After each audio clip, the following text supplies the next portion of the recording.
In the quiet village of Omeke, there lived a girl named Ojiugo. She was not like other girls. Every night, when the people of the village closed their eyes to sleep, Ojugo's eyes would close too, but her spirit would rise. She walked through dreams. She saw secret people trying to hide. She saw past and future. She walked through shrines, places, forests, and sometimes into darkness. Ojugo was a dream walker. At first, nobody knew. She kept it to herself, afraid of what people would say, until one night, something happened that changed everything. Ojugo walked into the dream of Chief Wanfo, the most powerful man in Umeke. In his dream, his own son put poison in his food and smiled.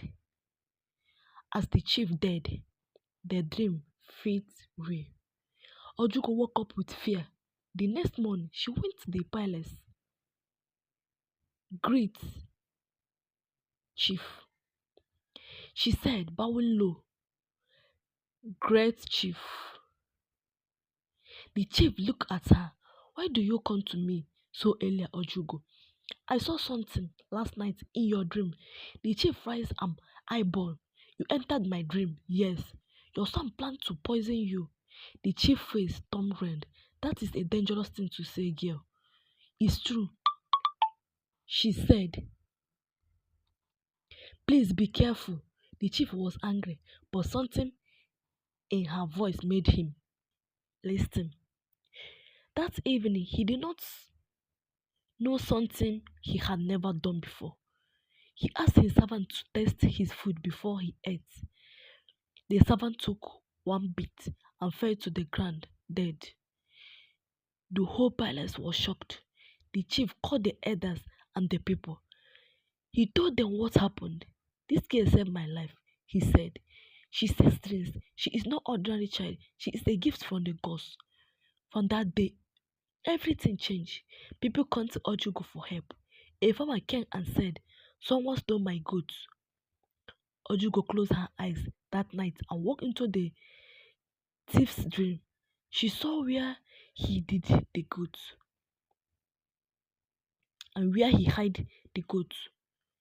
The next morning, the goat was found. A widow came and said, my children are sick. I don't know why. Ojugo drank and saw a pot under the widow's pot, placed there by a jealous neighbor. It was full of charms and black powder. The widow threw the pot away. Her children got better. Even spirits came to her. One night, she walked into the dream of a ghost who lived in the village shrine. The spirit was angry because his bones were not buried with honor. Ojugo told the elders. They found his bone and gave him proper burial. The hunting stopped. The people of Imeke love her.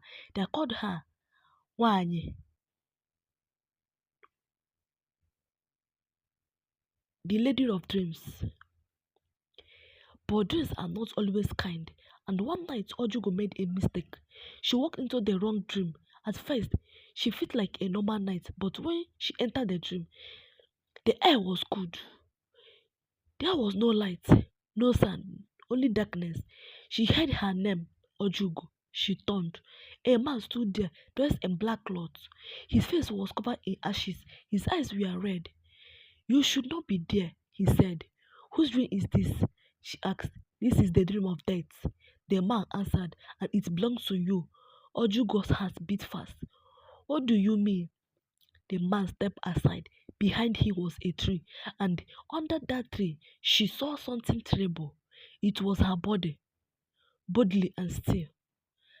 And standing over her, holding a knife, was her brother Obinna. No, Ojugo cried. That's not possible. The man said, this is the future. Ojugo woke up screaming. She sat on her mat, shaking. Obinna slept in the next room. She was her only brother, her best friend. He advised her when their parents died. He would never harm her. But that night the dream came again and again. The next night, the same tree, the same knife, the same brother. Ojugo stopped sleeping. She was afraid of her own dreams. She began to avoid Obinna. She watched him closely. Was it true? Was it possible? One day he noticed. Why do you look at me like that? He asked. She said nothing. You have seen something. He said, tell me, is it about me? Tears filled her eyes. She turned away. Obinna became silent. Then he walked out of the hut. That night, Ojugo left the village.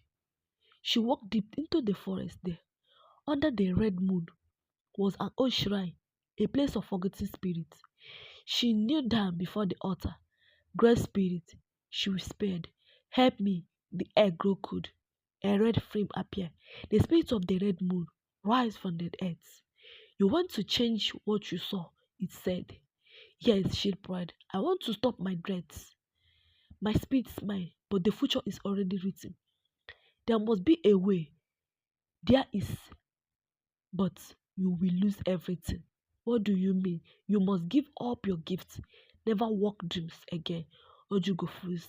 Her spirit was her life. He helped people to save lives. He made her Ojugo.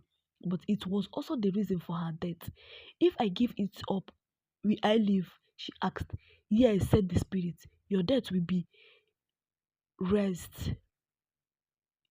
The dream would vanish. Ojugo closed her eyes. She remembered the widow, the chief, the children, the ghost.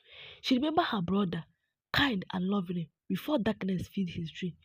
She took a deep breath. I accept. The spirit brought her a white calabash. Smoke rise from it. Drink and never dream again. Ojugo took the calabash. Her hands shook. She drank. Everything went silent. The wind stopped. The red moon disappeared. She fell down. She woke up. It was morning. She had no dream. Her sleep was blank. That night, still nothing. For the first time since she was a child, her mind was quiet. Days passed. Week. Obinna returned to her side. His eyes were shut again. I don't know what happened, he said. I was angry. I felt like I was in your shadow, but now I feel peace. Ojugo smiled.